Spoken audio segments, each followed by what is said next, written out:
Isso aí, pessoal. Quando é uma coisa assim bem pontual, né, que eu não acredito de repente que possa ser dúvida de mais colegas, eu não divido com vocês, né, mas quando é uma dúvida que eu acho que pode contribuir para todos, eu prefiro fazer o quadro. Claro que na hora do apoio tem todo o direito, né, amanhã na última aulinha tem todo o direito de me chamar e assim, professor, eu quero que resolva para mim, não quero no quadro, porque é diferente, é diferente. Então, ó, página 17, volume 4, Física D, questão 1206. Uma lente convergente é um espelho côncavo que possuem a mesma distância focal. São associados de tal modo que o centro óptico da lente coincida com o centro de curvatura do espelho. A figura mostra um raio incidente paralelo ao eixo comum penetrando na lente. Com relação à situação, é correto dizer que eixo principal, lente convergente e espelho côncavo. Ele disse que a distância focal é igual, né? Uma lente convergente e um espelho côncavo que possui a mesma distância focal. E ele afirma, inclusive, que a lente está no centro de curvatura do espelho. Se o centro de curvatura passa bem nesse ponto, então bem no meio é o foco do espelho, né? Concordam? E esse foco do espelho também é o foco da lente, né? E é o que eu preciso saber. O próprio desenho tinha chamado de F ali. F2. É óptica, professor? Sim, meu querido. Cai no vestibular. Não? Subiu o ouvido lá. Não é? Isso cai no vestibular. Vocês podem ter certeza que pelo menos uma questão de ótica vai cair lá. E não dá pra errar, porque é muito fácil. Valeu pela dica, meu querido. Show. Raio que chega paralelo. Isso aí. Como chegou esse raiozinho por aqui, ó, eu sei que esse raio vai atravessar pelo foco, que é o foco tanto da lente quanto do espelho. E se o raio chega pelo foco, ele emerge paralelo. Olha que interessante. E se ele chega paralelo, sim, e tem um foco de um lado e tem um foco do outro. Ele chamou inclusive esse aqui de foco 2. E esse, deixa eu ver aqui, peraí. 1, 2, 3,5. 1, 2, 3,5. Chamou esse aqui de foco 1. Então tu vê, ó, esse vai ser o caminho que esse raio de luz vai percorrer. Chega paralelo, sai pelo foco. Chega pelo foco do espelho, se reflete paralelo. Chega paralelo na lente, se refrata passando pelo foco de novo. A gente só teve que lembrar dos raios característicos, ou raios principais. Agora vamos analisar, que eu nem vi ainda as perguntas. É correto dizer que o raio incidente, ao retornar, passa certamente pelo foco F1 da lente. Sim, né? Quando ele retorna, ele obrigatoriamente vai passar pelo foco F1, eu concordo. Mas na humildade, vamos analisar os outros itens, como a gente sempre faz. O raio incidente ao retornar passa certamente pelo foco do espelho. Ao retornar, não. Quando ele está indo, ele passa pelo foco do espelho. O raio refletido pelo espelho adquire a mesma trajetória inversa do raio incidente. Não. Ele não voltou sobre ele mesmo. Só se isso aqui fosse o centro de curvatura do espelho, né? Aí eu concordo. Ia bater, voltar sobre ele mesmo. O raio incidente, depois de passar pela lente, segue paralelamente ao eixo. Depois de passar pela lente, ele não é paralelo ao eixo nem aqui, nem na volta. Não. O raio incidente, ao retornar, passa certamente pelo centro óptico da lente. Não, ao retornar, passa pelo foco da lente. Confirma o item A. Bem legal essa questãozinha. Tinha que interpretar né, bem a posição do espelho e da lente um em relação ao outro. Ótima pedida. Quem é que tinha pedido aqui, né? Não sei se tinha pedido uma, não tinha? Física A. 10, 18 da Física A. Já vou voltar nas outras, tá, galerinha? Só estou tentando respeitar a ordem que eu lembro que pediram. Se eu cometer alguma injustiça, manifestem-se. 10, 18. Aqui. Ainda tudo no volume 4, hein, meus queridos? Agora é Física A, página 4. 10, 18, pois não?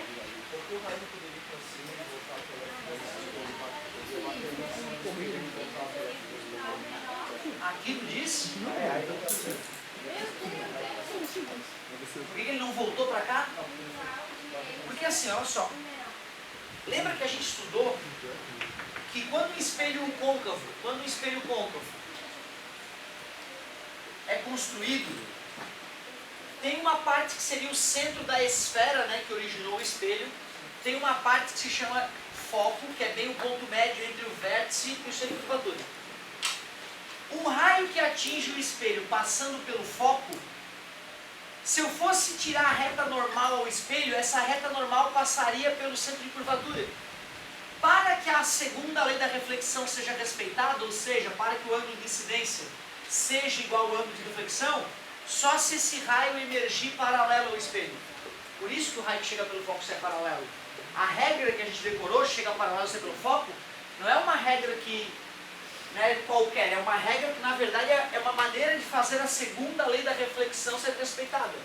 Se eu fosse desenhar a reta normal ali, seria essa aqui a reta normal. Ó. Observa que não faz nenhum sentido o raio para cima, na hora que bate no espelho. Certo? Ele tem que ir para baixo mesmo, paralelo. Sim.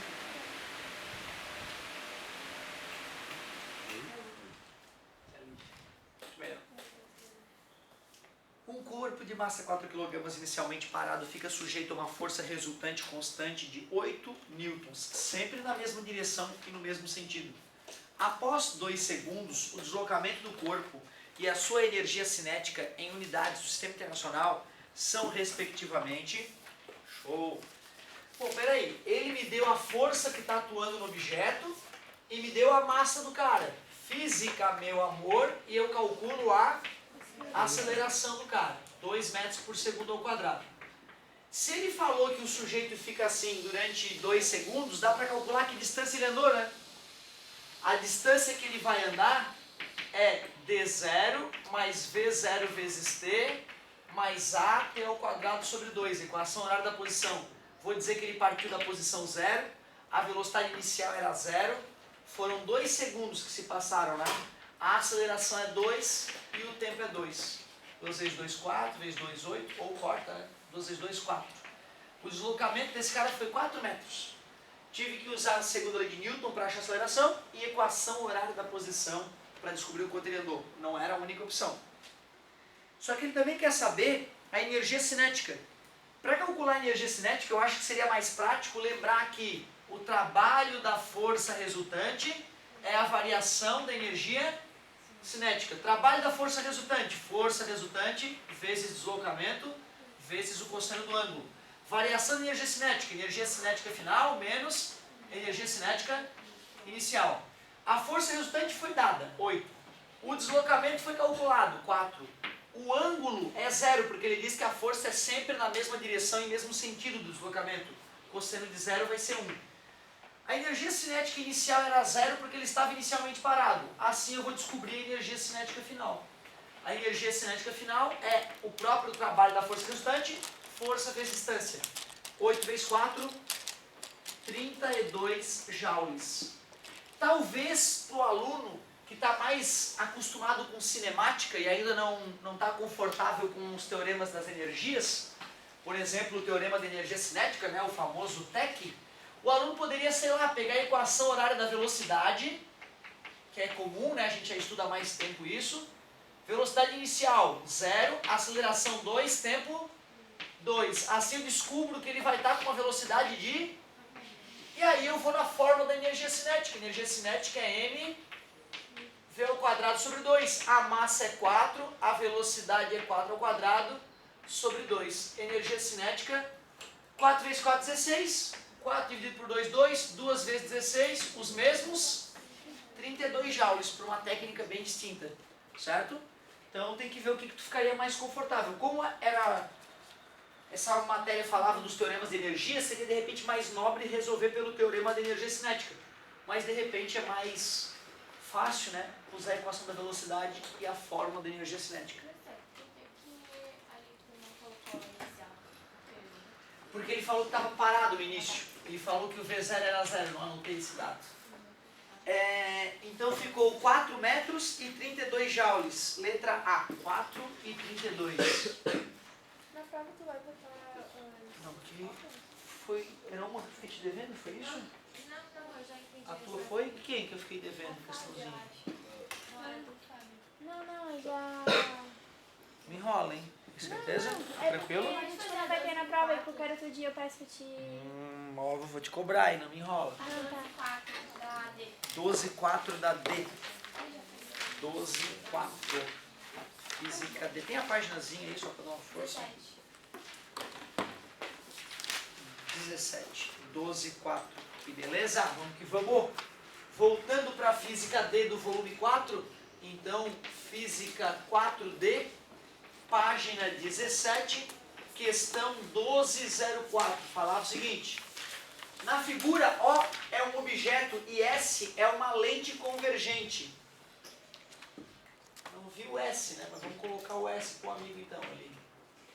Ele representou a lente de tal forma a nos lembrar que as distâncias focais são iguais à direita e à esquerda da lente e que o ponto antiprincipal está a uma distância do centro óptico da lente que é o dobro da distância focal.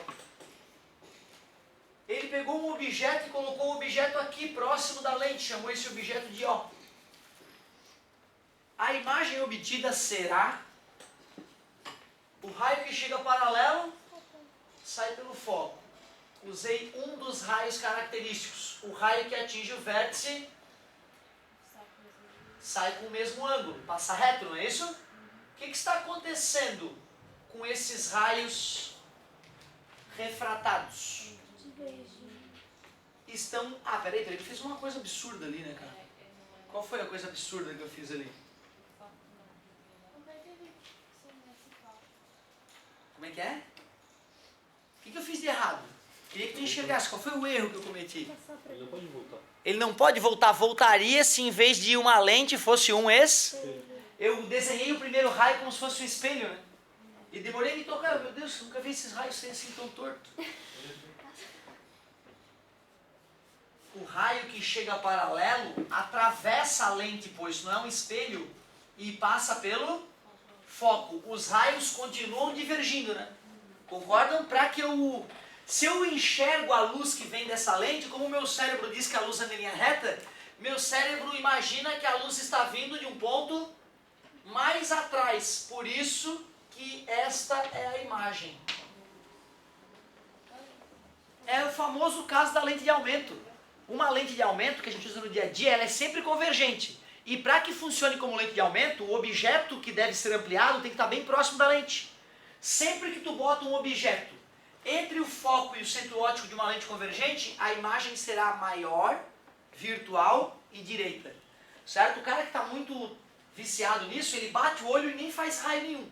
Ele só de saber que está entre o foco e o centro óptico e saber que é uma lente convergente, ele já sabe, é o caso da lupa, é o caso da lente de aumento, virtual, maior e direita. Só que não custa fazer o desenho, né? Tu vê que eu fui fazer o desenho distraidamente e quase me arrombei. A luz atravessa as lentes, ela bate e volta nos espelhos. Chega paralela pelo foco, atinge o centro óptico, passou reto. Os raios divergiam, prolonguei, percebi as características da imagem. Fala, minha querida. Sempre que, pedir pra mim dizer se é virtual, essas coisas, eu tenho que, puxar os raiozinhos daquela daí? A ideia é a seguinte. Tu vai desenhar os raios chegando no sistema óptico e saindo do sistema óptico. Se ao sair do sistema óptico os raios convergirem, eles vão se encontrar definindo o ponto imagem. Aí tu não vai precisar fazer nada. E como foi raio de verdade que se encontrou, tu sabe que é real. Se ao saírem do sistema óptico os raios de luz divergirem, eles não vão se encontrar. Para tu definir a origem desses raios, só se tu prolongar. Sempre que tu precisar prolongar, o ponto imagem formado por encontro desses prolongamentos é virtual. Então, se precisou prolongar, a imagem é virtual. Se não precisou fazer as pontilhadas e os raios se encontraram, a imagem é real.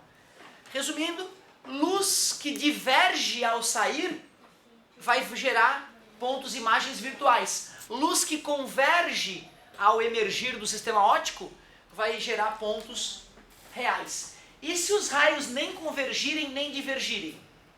Se eles emergirem que é nem convergir nem divergir? Paralelo, né? Se os raios emergirem paralelamente, como é que a gente define essa imagem? Imprópria, forma-se no infinito ou tu chama ela de imprópria? Show. Ótima pergunta. Vamos que vamos. O que era? Quem que eu fiquei? 12,5. Da 4D também. Vamos aqui na mesma sequência, né? Fiz, mas vou fazer rapidinho, só para a colega não ficar magoada. Ó, em vez de representar a lente de bicôncava, né, cavada e cavada, como eu sei que ela é um caso de lente divergente, né, se não for a exceção, então eu posso representar dessa maneira, né, uma lente divergente. Ele representou a lente divergente e tal e qual no exercício anterior, disse que tinha os focos e os pontos antiprincipais. Na figura a seguir temos um objeto real colocado sobre uma lente bicôncava. Com relação à imagem deste objeto, assinale a alternativa correta. O objeto está aqui, né? Por se tratar de uma lente divergente, eu já sei que a imagem é virtual, menor e direita, mas é importante tu saber desenhar os raios. O raio que chega paralelo, só que cuidado, hein? Não vai voltar, mas vai sair na direção do foco da esquerda. Porque se eu fosse usar o foco da direita, seria uma lente convergente, né? O raio que... Não, fala não. Porque é uma lente divergente. É uma lente de bordos grossos, que afasta a luz, lembra?